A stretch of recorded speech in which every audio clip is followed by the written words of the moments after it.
નમસ્કાર, જીટીપીએલ જૂનાગઢ ન્યૂઝમાં આપનું સ્વાગત છે। સૌપ્રથમ જોઈએ આજના મુખ્ય સમાચાર।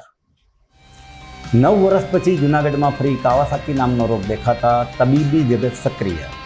સિવિલ હોસ્પિટલમાં થઈ શકે છે સારવાર। માણસના અતિ સંવેદનશીલ અંગ એવી આંખની સારવાર હવે અદ્યતન ટેકનોલોજીથી શક્ય બની છે।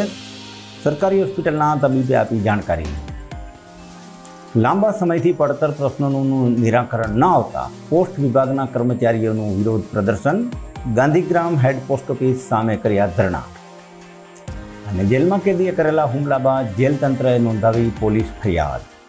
સમાચાર વિગતવાર લઈએ તે પહેલાં લઈશું એક નાનકડો વિરામ।